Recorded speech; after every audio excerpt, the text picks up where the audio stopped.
welcome all. It's Mark here at the Champion Bets office, and I've been joined today by Dean the Trial Spy. How you going, Dean? Good, Mark. How's things? Yeah, very well.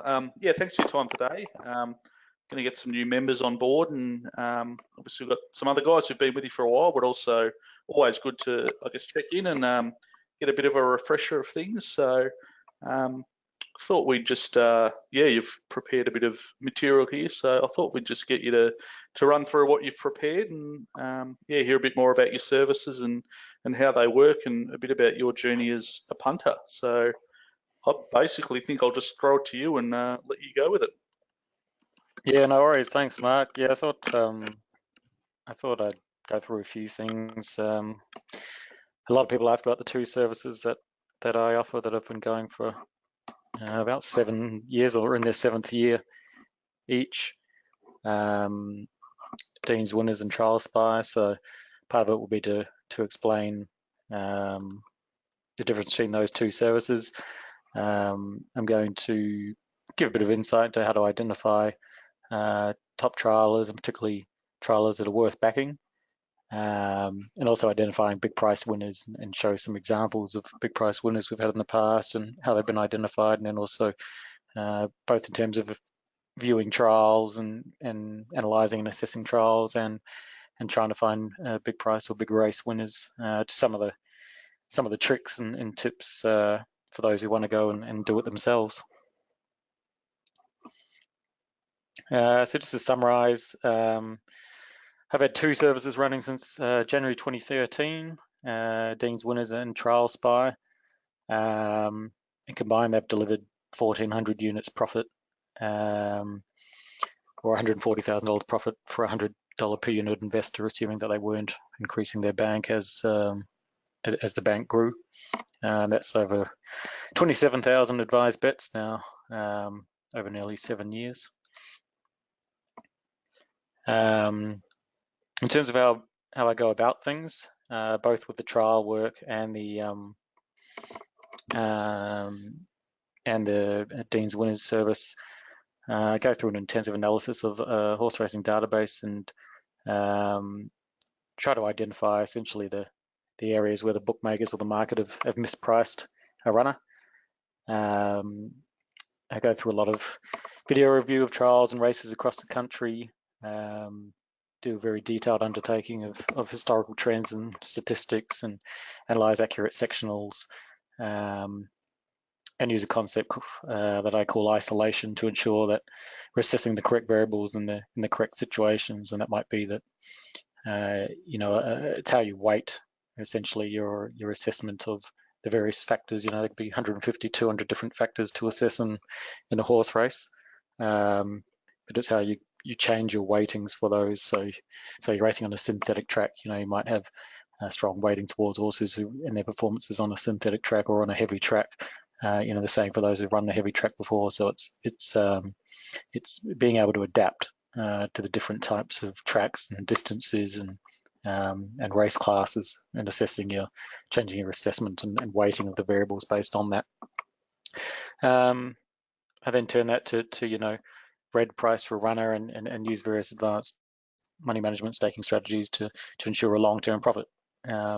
Mission ultimately is to educate members on how to bet successfully and profitably, and teach them how professionals approach their punting, how they operate and think, and win by taking a long-term perspective and ultimately treating their betting as an investment. So you do, as I was saying, so you got the two separate services. So there's the Trial Spy service, which, as the name implies, I assume is based on picking winners from trial performances, and then also Dean's Winners, which is separate to that. Yeah, that's right. So Trial Spy is selection solely from the assessment of barrier trials and jump outs across the country.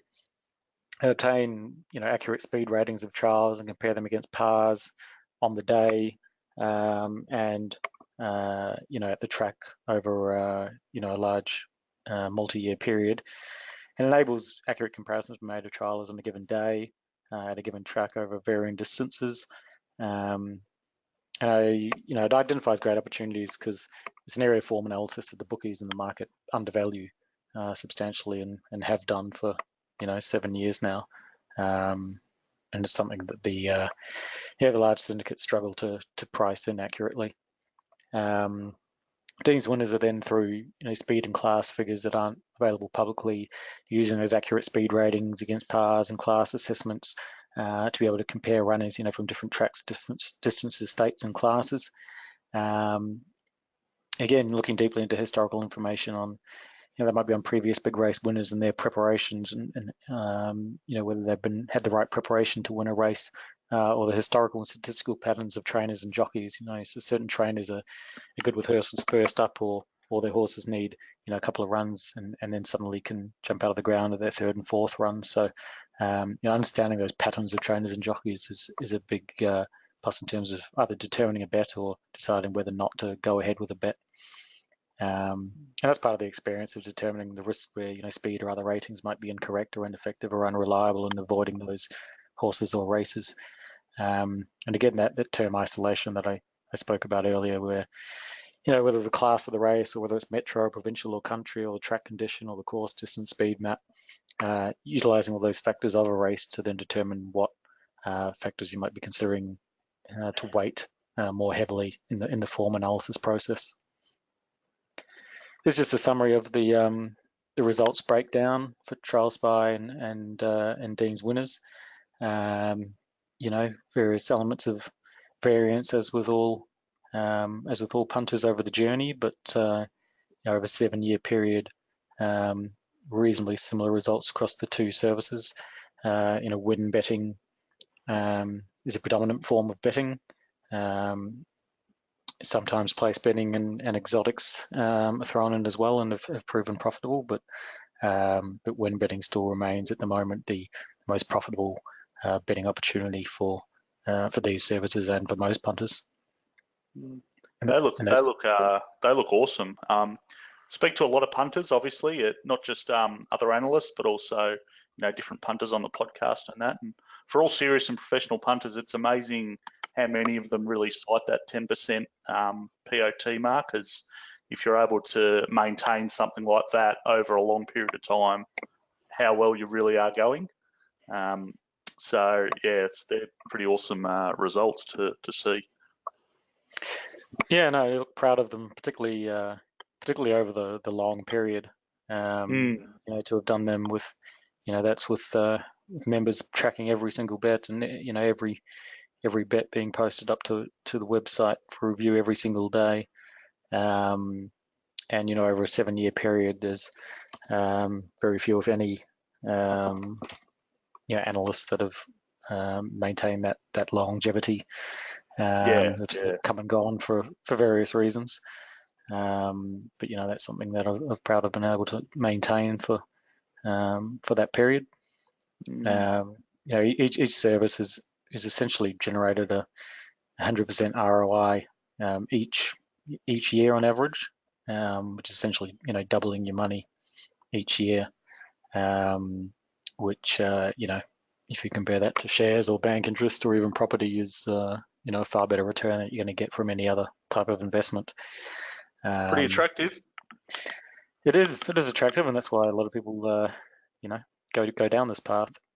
And obviously the vast majority of members in reality will have started with a certain unit bank and then increase that over time as their banks increase. So it's sort of conservative how we assume that people have just kept the same bank and are betting the same amount for 7 years, or in reality that's not the case. They're usually increasing them quite substantially.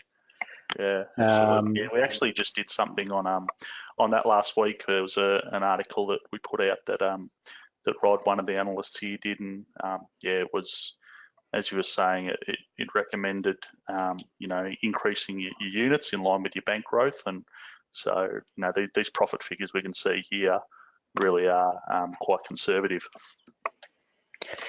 The other thing I wanted to point out was just that historically, the upcoming period around sort of spring carnival, both the next 3 months and the next 6 months have historically over the last 7 years been the most profitable periods. So 38% of Dean's Winners profits have been occurred in the August to October month. That's 3 months. Obviously, that number should be 25% if it was equal, but you can see 38% and 60% over the next 6-month period from August to January. Compared to what should be 50%. Again, for trials by even greater figures, 47% in just this 3-month period and 64% in the next 6-month period of profits have come, in that kind of spring carnival period when the better horses race and also when the tracks are better. So, for anyone wanting to try the service or, or join, it's certainly historically the best time to do so. Why do you think that is? Or you may want to touch on that later, I'm not sure, but why do you think exactly that is? It's around the tracks mostly? I think, I think the quality of the horses going around is a big piece. The best horses are going around the spring carnival. The tracks are better. We've obviously got the autumn carnivals and that sort of thing as well in Sydney, but it's often very wet there, so a bit more variable. And I think when they're racing, the better horses come back, there's also bigger fields. You're getting better prices, you're getting better value. So that seems to have driven a higher, profitability during those periods for those sorts of factors. Yeah, great. Just something that members get of my services that is sort of over and above the standard for most services is a members information pack. 63 pages essentially of education to help punters with their betting. Both in following my services, but indeed following any other services or just for their own personal betting. So there's FAQs about the services. There's talk about the opportunity, which actually talks about how betting on horses can be substantially better return on investment than banks or shares or even property if you're doing it right, and that's by virtue of the fact that you can turn over your funds multiple times, whereas if you're putting money in a bank or putting money in shares, it's that once you've invested, that sort of has stagnated. But if you put $10,000 in bank or shares and earn 2% or 5% or 20%, then that's it. But if you have a $10,000 bank with betting, you can turn over potentially $100,000 worth of turnover in a year on that $10,000 bank. And then if you're making 10%, well, you've made 10,000 profit, and that's 100% return on your money. So it goes into the maths behind that. 20 tips on getting the best possible odds, which is really ultimately the most important job for any punter, whether betting for themselves or following a service. So it's my 20 best tips on how to do that. Some tips on how to avoid getting banned by the bookies and what can be done, about account restrictions. A lot of talk about variance, the importance of sound bankroll management, and perspective, which just actually shows some analysis of the first 4 years of trial spy and various ups and downs, but how if you just stick with it in a long-term perspective, then you ultimately achieve the results that are that you want. A bit on understanding market percentages, betting resolutions, explaining Betfair and the best bookies and betting products to use, and a bit on the minimum bet laws of various states. Just a pack essentially that really helps punters of any level of experience, from novice to professional, gain some high quality insights.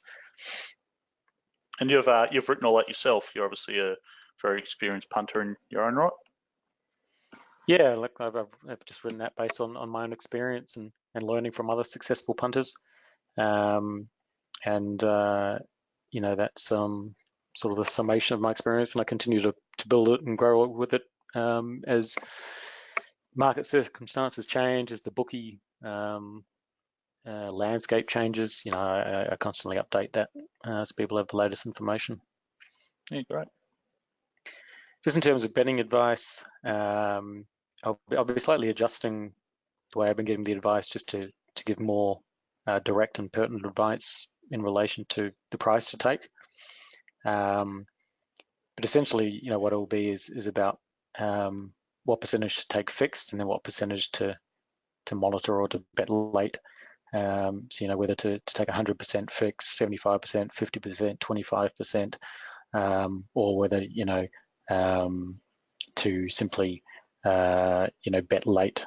And, for those that have the time, whether it's only on the weekends or whether it's full time. They might sit there and monitor prices on Betfair and with the bookies.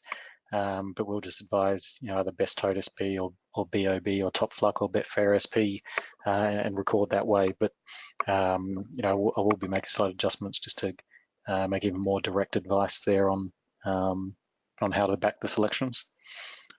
And would you agree that, like most people say, it's when you're betting, it's really like anything. You get out what you put in. So if you put in a bit more work around making sure you follow the advice correctly and get the best prices, then you'll definitely reap the rewards.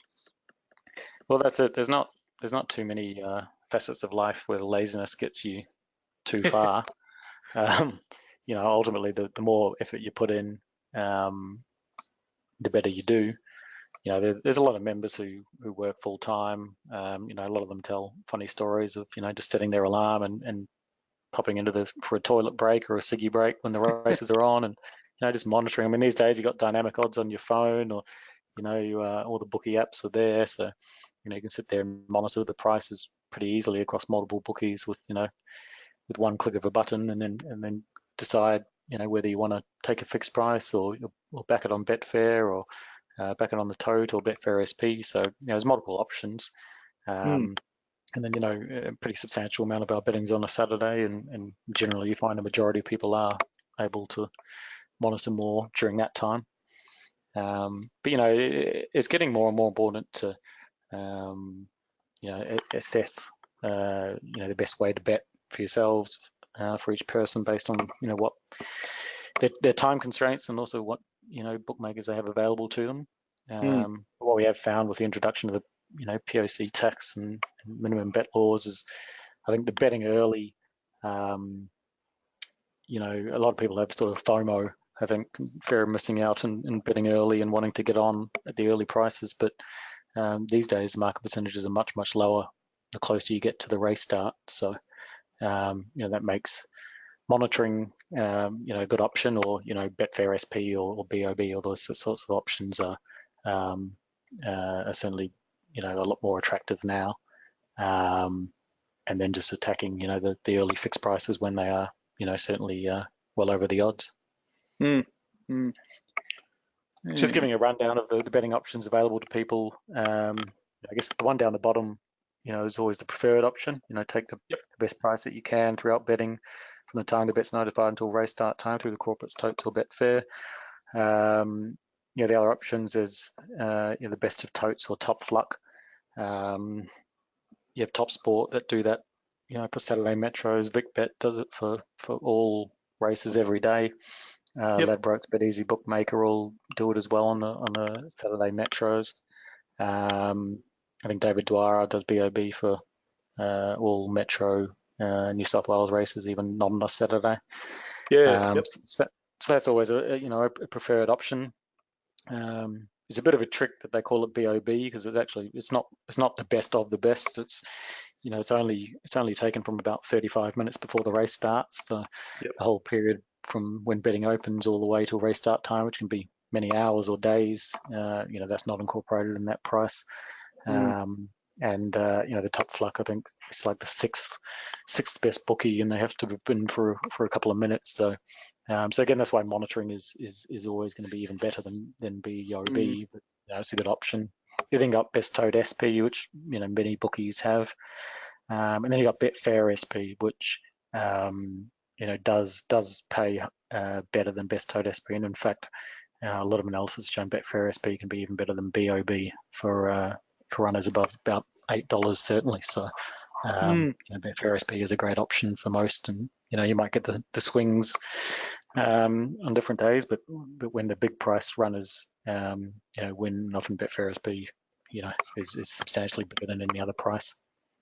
It's interesting you mentioned that monitoring prices is the best option, and I was actually just speaking to a couple of punters recently, and they pointed out things like on dynamic odds how you have the you can have the price alerts and that sort of thing, which will actually let you know throughout the day if if one of your runners might have shortened. So sometimes it might go down a roll, and then you're then able to jump on and beat the real big plunges that happen.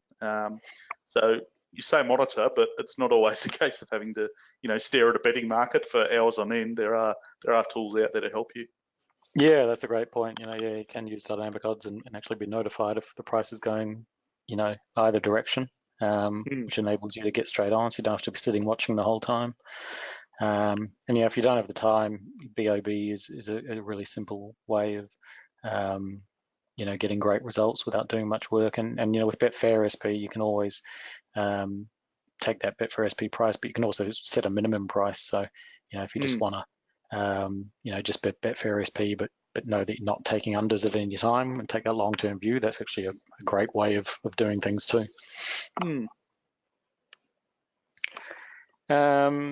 So these are some of the big price winners that we're back through Dean's winners. Khan at $149, MOD at 100 to 1, and MOD was a good example of Betfair, because Betfair SP price was $260 and it got out to as much as $560 on Betfair. So it's a good example of where you can absolutely smash the official recorded price out of the water by using Betfair.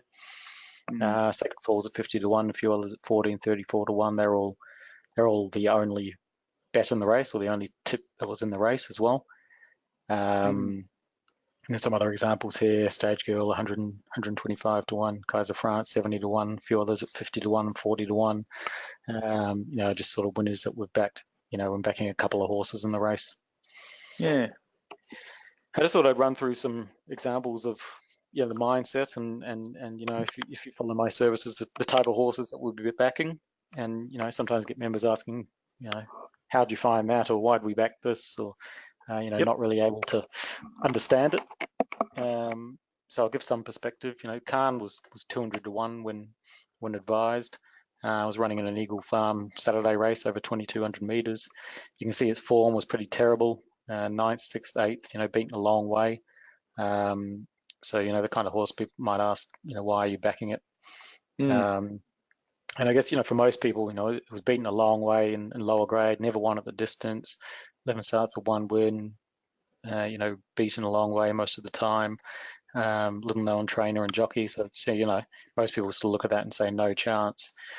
But I guess, what I do with a mug like me would be putting a line straight through it. Don't worry about that. Yeah. So, for me, I put this hashtag look deeper, because that's essentially what I do. And if you look deeper into its form, from a class perspective, it had actually won 2 Saturday Metro Classics events previously. It had won over similar distances to today's race. It had won at the track. It had won on a good 3 and a heavy 10, so it could handle all conditions. It had the same trainer in winning those races, and the same jockey, although little known, again, had previously won on him at Doomben. It had similar form lines to the previous 2 Metropolitan Saturday victories, and it was expected to lead in a race with below average speed. So, it got out to, and its last 2 Saturday wins were at massive odds. As you can see, over 200 to 1 on Betfair both times. So, there was a real case for backing the horse. If you were prepared to look deeper, it actually ticked a lot of boxes. Another one, Stage Girl here, was 150 to 1. Ran at Pinjarra in a 1,400 meter maiden. Again, on form, recent form, and how far it had been beaten. Most were discounting her. But she actually had the 3rd highest peak distance rating in my database. She had a positive trainer change, which was always something that I look out for. The trainer had good stats at the track. She had blinkers on and winkers off, and it was an on-pacer with a good draw in a race with below average speed. And she had a very high speed and class rating when 5th at Ascot in stronger grades. So, again, a huge price, and was one that actually ended up firming into about $40 best tote. MOD was an example of one that actually drifted out. So this was one where the officially recorded price was 100 to 1, but it was between $430 and $560 in the last 5 minutes of betting on Betfair. SP $260, which a lot of members got. This was a Toowoomba maiden. Again, you can see beaten 15 lengths, 12 lengths, 7.5 lengths in its recent start, so the form wasn't looking too flash. Been beaten a combined 35 lengths its last 3 runs, never won or placed at the distance or the course or on a good track. Little known trainer and jockey with poor records, so again was 100 to 1, but if you look a bit deeper, he's only been beaten 5 lengths in a Saturday Metro race, and it was very unluckily beaten in the same class as this race when it should have won the race on the video replays. And it was also only beaten 4 lengths in the C1 when it was, backed into about $10 odds, and it was dropping back to maiden grade here. Had the third highest peak distance rating in the race, had the highest individual speed performance and the first and third highest speed rating. Had 2 good performances at the distance. It definitely appeared to run its best races at its home track. It had the same jockey and same trainer and jockey that could have won on it previously. So it was back into $11 in C1 company. It was now 100 to 1 in a maiden off some unlucky runs. So it was one of those ones that, again, just people doing standard form analysis and looking at it would have discounted it very quickly. And so you're saying look deeper because on paper it's not impressive. Yeah, that's it. You've got to sometimes look, deeper through the database and through the data to identify these runners that, if you're just looking at a newspaper form guide or, reading your standard form guides, you're never going to see this sort of stuff.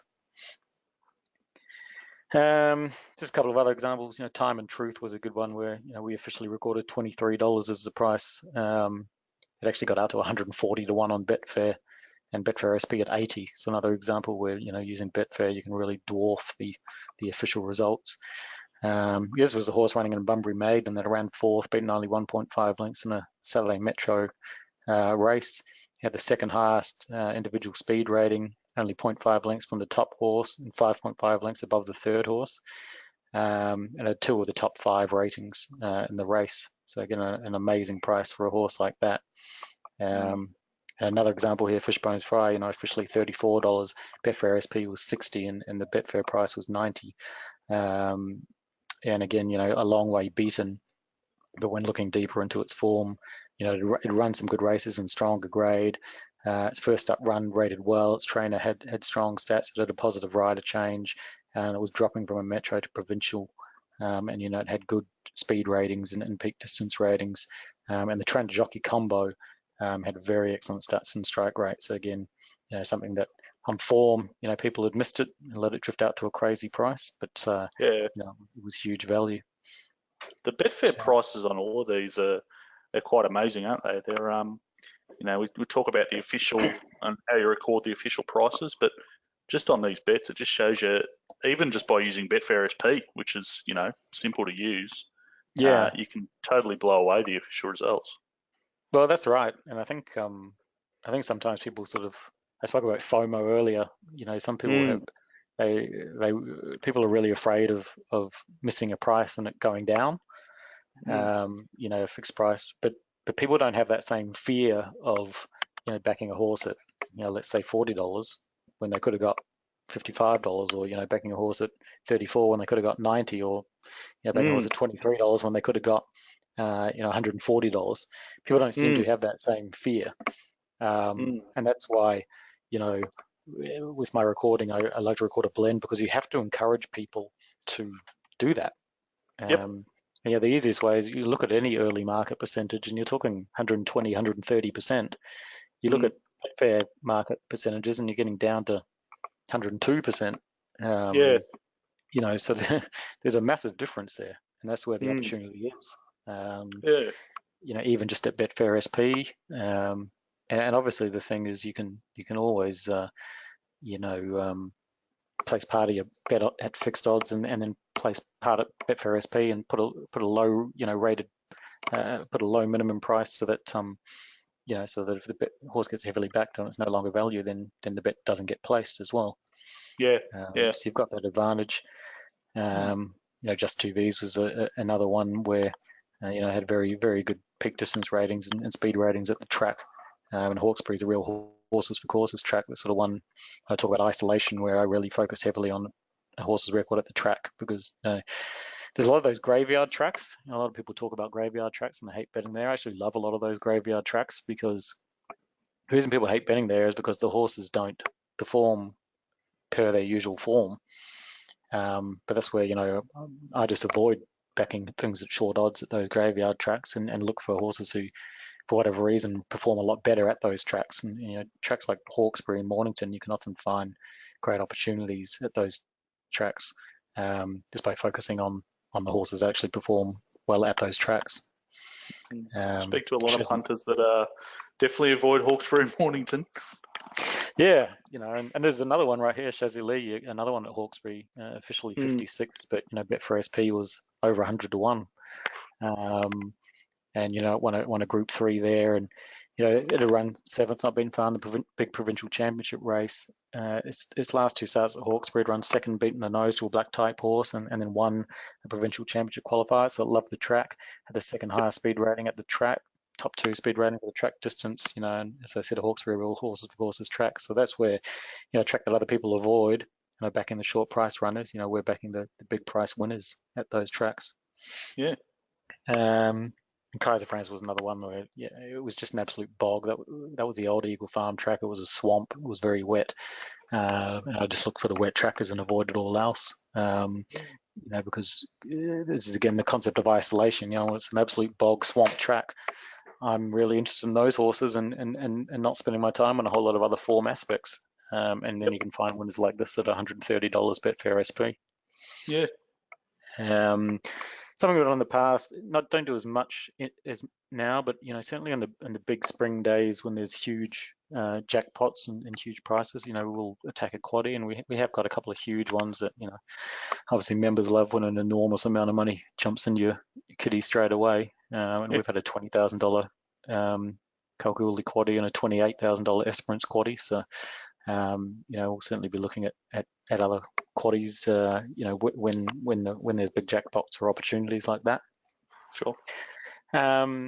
Tricks now to find big value winners. I thought I'd just share some of the tricks that I use. It was horses that go back to back. Horses are often seasonal, and plus they like certain tracks and distances. So I do a lot of research on finding how horses have run, might have won or run well in the same race in a prior year. That's generally for black type races or major races across the calendar. But I've found a lot of big price winners. One horse, for example, that comes to mind is Harlem, who we backed at. I think the official prices were 50 or 40 to 1, but I think in both cases they could have got out to 100 to 1. Harlem winning the Australian Cup. And it proved a real affinity with the Flemington 2000, and the first year it won, it was a fantastic result. The second year I really couldn't believe that the price, given it had won the race the year prior. Raw speed and sectionals is something that not everyone has access to, but these days even the metro tracks, a lot of the racing bodies are starting to put more sectionals out. Often you can find a lot of gold in the raw speed or the sectionals of a horse that might not be apparent in the form guide. You can have two 1200 meter races at the same track on the same day, and then 2 horses run 5th, and possibly one horse runs in a stronger class and runs 5th, but it might actually be the other horse who's rated far better from a speed or sectionals perspective. And unless you really have that data to hand, then people just working off a form guide are at a big disadvantage. In terms of jockeys, there's horses that go particularly well for certain jockeys. I found good winners, just by looking at the past history of a horse and the jockeys aboard them, and then seeing that maybe a jockey hadn't ridden them for a while, and then when they hop back on, the horse really grows a leg in that situation. So when you say that, it might be a combination of both, but is that more a highly regarded jockey getting on a horse, or more just a jockey that has a good record on that particular horse? In this particular case, I'm just talking about a jockey that has a good record on a particular horse. So that jockey might have a poor overall record, and that might be why you're getting a good price. But there was one horse called Full Revs. I think it was at Mudgee at about $17 that won for us, and it was ridden by a guy called Alan Chow. And the horse just clearly flew for this jockey, and you could see a really clear difference between the horse's ratings when that jockey rode it and its ratings when anyone else rode it. We were able to sort of mark that horse right up on its best ratings with that jockey change, and got another big price winner that way. The other way is a major jockey upgrade, and that can be a bit more obvious, I suppose. But that's where you've got a jockey going from a very poor jockey, or one with a very poor strike rate or record to to one with a very good record. Track and distance specialists sort of showed some examples there, horses at Hawkesbury and that sort of thing. But that's something that I really hone into is a horse's record at that track distance, from a speed and rating perspective, and wet and bog track specialists as well. The Kaiser Franz example where it's a real wet bog. Then often by honing in on those horses, you can get some amazing prices. SP profiling is essentially often more useful for younger horses, but also sometimes horses resuming from a spell or that sort of thing. But essentially, where a horse is might have run the race and been, say, $4 odds, $3 odds, and has performed poorly. But if sometimes those runs were too bad to be true, or you can see something in the steward's report, that as an excuse, often because they've run a bad race, they'll suddenly go out to a crazy price, and it might be in a similar class race or even a lower class race, and there's some real gold to be found by doing the SP profiling and assessing runners that might have a lot more ability than their performance showed. Sure. And trainer change was the other big one. So I've had a lot of success, runners at big odds where they've had a trainer change. Doesn't always have to be a better trainer either. You need to be careful getting sucked into horses going from good trainers to poor trainers, as you can lose a lot of money if those horses often don't do anything. But really assessing in detail the trainer and their their ability and often the horses are moving into states, so might be racing a lower class and that sort of thing. Or might be staying in the same state, but just often horses just need a change of environment, and just like people, sometimes a change of environment and the person can thrive. Same with a horse. So it's a good way of finding big price winners. Yeah, absolutely. We kind of touched on this, but I just wanted to sort of again stress the power of Betfair. You can see MOD officially 100 to 1 and a huge Betfair price in the last 5 minutes. Time and Truth, we showed that example as well. The official compared to Betfair SP and Betfair. Same with Fishbones Fry, Shazzy Lee from 50s to 100s, even just at Betfair SP. Same with Kaiser France. So just trying to stress the importance of utilizing Betfair. And a lot of people complain about being banned from bookies, restricted from bookies. Well, there is an alternative here, and Betfair doesn't ban anyone. And you're a lot of those cases, and I think almost all of those ones, the examples you used, it was you're basically doubling your profit based on the early fixed price. Oh, exactly. So I think there's a few testimonials, but I think that I think that covers the Dean's winners part, and I might now just go through a bit on Trial Spy. Yeah, sure. So these are some of the Trial Spy testimonials are available in the they're available in the members pack as well, aren't they? Yeah, there are some in there, so people can just get an idea of what long-term members have had to say about the service. Yep, good stuff. Some big results from Trial Spy. We had a winner at 100 to 1 cloud cover. Another example, was up to 450 to 1 available on Betfair in betting. We had Heroes Quest quite recently at 100 to 1, and a few other big winners. Martha Mary at 60s, Georgia Loose at 50s, with much bigger odds than Betfair.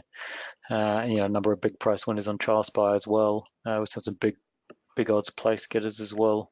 Had a couple of futures bets that we've had great success with. Sunlight, we got as much as $34 with it. I think it was $34 with one bookie, $26 with a few others. I think we recorded 21, the lowest that was available with anyone. But it started $3 favourite and bolted in. Zoostar won the Golden Rose for us as a futures bet too. We've had some trifectas too, and we've had multiple top trial identified horses all running in the same race, and got a $10,000 trifecta and a $3,000 trifecta and some big ones that way also. In terms of trials by, I consider trials just a mini race, but because they're not an official race, not all the horses are trying, and the large databases and betting models can't, or don't reflect the results of these accurately. So there's a big edge in analysing these accurately. And conversely, there's often certain, star and inverted commas trialers that are largely overbet and under the odds, and so betting around them is often, something that we do also. I find the assessment of trials similar to that of a race. I do the form beforehand, then I analyse the times, the finishing margins, and the class of each horse. And if a horse performs above the expectations of a horse of its current class, and it's a horse that I'm keen to follow during that preparation. Again, this is sort of just showing where the edge is. Cloud Cover had 2 starts, was beaten 34 lengths and 8 lengths. Heroes Quest, run 10th, 9th, 7th, average beaten 9 lengths. They both came out and won on the back of trialing, like, different horses really compared to their race starts. Martha Mary, an average beaten margin 11 lengths. George's Loose beaten 10 lengths its only start. Gold Sun beaten 18 lengths its previous start. So yeah, this is where the horse's race form actually belies the true performance in its trial. And essentially that's what I'm doing with Trial Spy, is finding those horses that go under the guard of everyone.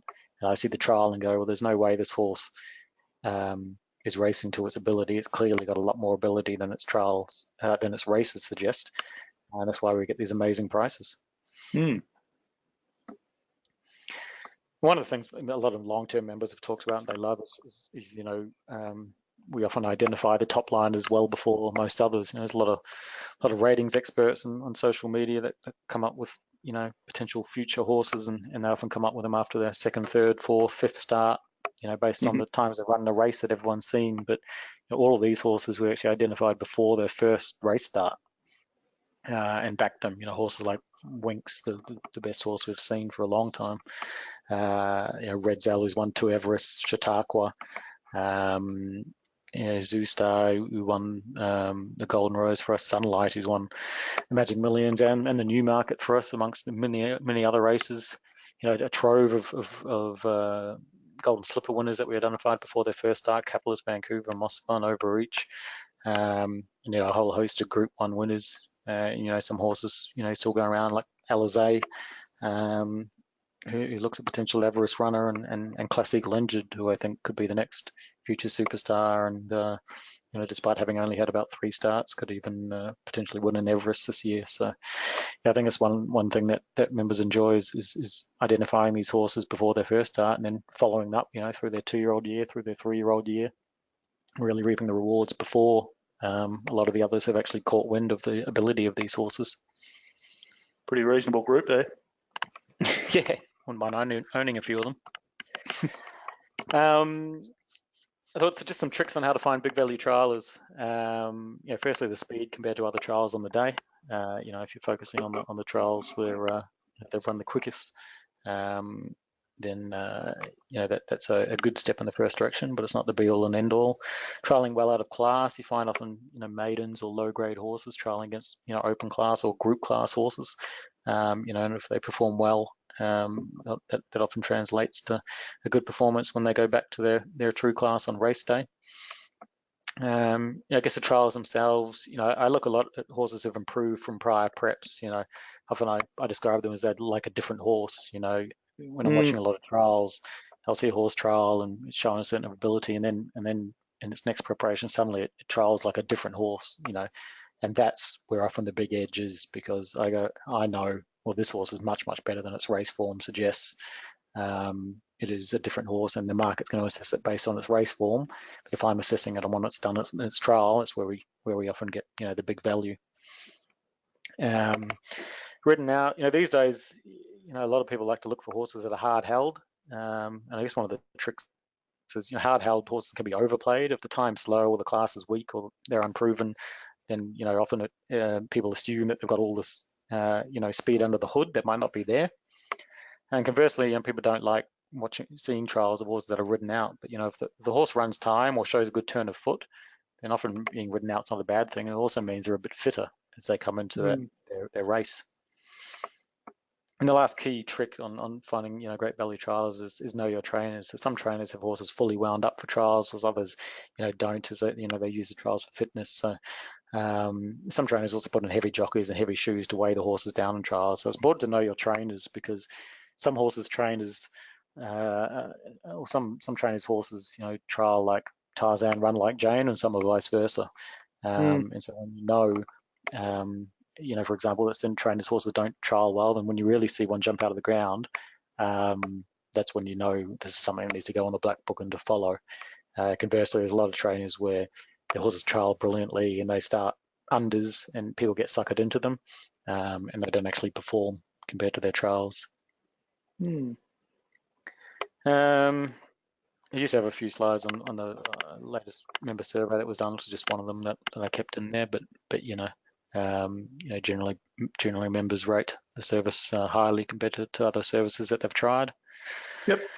And there's just a rundown of some of the comments that people have made about the trial spy service. Again, some of the stuff is in the members information pack too. Yeah. People to have a Good read, stuff.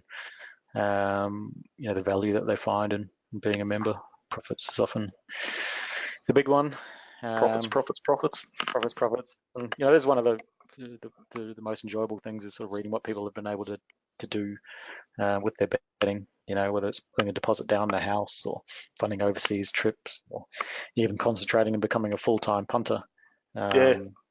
These are some of the really amazing stories that you get, which is fantastic. Yeah. And a few more testimonials there from members. And one of the important things, I guess, there's a lot of testimonials out there for a lot of services and things that it's often well done on a good day, or well done on a good week, or that sort of thing. Our testimonials from people who've been members for up to 7 years. So they're people that have enjoyed the service and benefited for a long time from it. Yeah. Sure. One thing we do with obviously with what we see in the trials is identify futures bets from time to time. A big option or a big opportunity that we found was Sunlight. He trialed like a very, very good horse, sort of jog trotted against a horse called Outback Magic that people know about now, but that it was actually really ridden out to keep up with Sunlight. Then it won a listed race, on its debut, and Sunlight was going around at $34, $26, to win the that should say the Magic Millions. Sorry, that's incorrect, but this was for the Magic Millions, and then it as stated, the odds will shorten sharply, and there's a big chance in the race if it earns enough prize money to qualify for the race, and it did so, and won the race as $3 favourite and bolted in. With Zoo Star at $17, win the Golden Rose for us. And turned out to be an absolute superstar horse, and now a superstar sire. And last year we had, I think, about 3 futures bets. We had Thrillster at $26, who started the second favourite, but ran a close 5th, and then we had Zusane at $21 in the Coolmore Stud Stakes and $10 at the Golden Rose, and it ran second, beaten a neck and a long neck in both of them. But one thing to point out was, because we got such a big price, we were then able to form a strategy, and ultimately both winners of that race we backed anyway. For the Coolmore Stud, we still backed the winner Sunlight, and Golden Rose we backed the winner Autumn Sun, both because they were trial spy horses as well. So you certainly find those big 2- and 3-year-old races, horses that I call trial spy horses, which essentially are horses that we've backed from trials, usually tend to dominate those races. With Dean's winners, we've also had good futures bet. We had Santa Ana Lane at about $12 to win the VRC Sprint Classic. I've somehow switched the names of those 2 races, but that was a VRC Sprint Classic that Santa Ana Lane won at $12. And a couple of other examples, and these are really important because they don't all win, but we backed Thinking Big at $17 for the Spring Champion, 40-1 for the VRC Derby. It started the hot favourite in both races. Ran 3rd in the Spring Champion. It bolted in the race before and the race after the Spring Champion. Ran 3rd in the Spring Champion and started favourite in the VRC Derby. And Lean Mean Machine was one that we backed at $67 in the Coolmore Stud Stakes. It ran 3rd, beating the length, but the key again, we still backed the winner of this race. I think in the Derby we backed the second horse about 20-1, but it gives you a great profile when you've got a runner at huge odds at futures to then also back some other value in the race and still make a profit on the race, whether the futures bet wins or not. So particularly as we come into spring and these really big race days, I know a couple that I've been lucky enough to get on. It's definitely some kind of feeling when you're, everyone's having a bet 'cause it's a big day and they're all talking about the $3.50 and the $3.60 they got, and knowing you're on at these sort of prices is a very good feeling. Yeah, no, I mean it's very exciting. In both the Spring Cham and the Derby, I must have seen dozens of media tipsters or tipping services, tipping thinking big at $3, $2.50, those sorts of odds, and wanting to back it at that price, and we were on at this price. They're not always going to win, just like if you back them at short odds. But if you're getting those sorts of prices, then you're definitely going to be making very nice profits overall. Yeah. This just gave an idea of all of our winners at 20 to 1 plus over the last sort of 9 or 10 months. The official odds versus BOB. Just betting at BOB was giving you a much better price. Actually sitting there and taking a fixed price was giving you a way better price. You can see even Betfair SP there in total. And the total addition of the odds was 473 versus 428 just on official. Yeah. So even betting BOB or Betfair SP, you're doing much better. And on Betfair, they have the top prices. You're never going to get the top price, but you can see how enormous a gap there is between the official price and what you could potentially get, whether on Betfair or Betfair SP. So, and they're on the biggest price winners, which usually are the ones that, for most tipping services, the horse often firms and, it's hard to get that price and people complain about that. Well, I guess I'm just making the point that it's not really the case with this service. You can see most of them, you can get a much, much, much better price than what was recorded. Yeah. So look, that's the summary. We have got a special offer, for those watching the webinar, that if they join Dean's Winners and Trial Spy today, if they join the monthly, they'll receive a free bonus week for both services. If you join the quarterly for both services, you'll get a free bonus month for both services. That's $554 bonus. Plus you get a profit guarantee with the quarterly service. And for the annual, for those who sign up for Dean's Winners and Trial Spy and really want to get serious about their betting and take that long-term perspective and start, treating their betting like an investment, you receive a free bonus quarter for both services, which is $1,662 bonus, plus they get the profit guarantee. With the service, you get $140,000 a lifetime profit. You get the 63-page members information pack we talked about. And for those that sign up this week, you'll be getting the futures bets. So our first round of futures bets I'll be sending out on Friday for both Dean's Winners and Trial Spy. So if you want to take advantage of getting some of those runs at huge odds, there's the opportunity too. And Champion Bets have also said if you join both services and email into the office, one of the tricks, so if you've actually listened to this webinar and one of the tricks for finding a big value winner, if you're correct, you're going to the draw and you could potentially win both of your services that you subscribe to it at no cost. It's a little bonus for those who took the time to listen to the webinar. Yeah, and we'll just to I guess reiterate, it's very much, we do have quite a few punters who subscribe to both, and they're very much separate services and advising separate bets, so there's no crossover there. Yeah, that's right. So if people just want to join one or the other, they're more than welcome to. That's what some people do. But it's sort of encouraging people, I guess, to to take both services that have both got very high profitability and success over a long period of time, and treat their betting as a real investment and during a period of time where the profits have been the highest historically. Fantastic. All right. Well, thank you. Yeah, no, thanks for your time today, Dean. And yeah, some good offers at the end there for anyone thinking of joining up. It's obviously there's a lot that has gone into the the package, but also it's a great time to join just because because of that offer, B because of the timing that this is the time of year when they tend to be most profitable, and lastly just because of this Friday those futures bets for spring will be coming out, so it's your chance to get on a few of the runners for spring at some very, very nice early prices.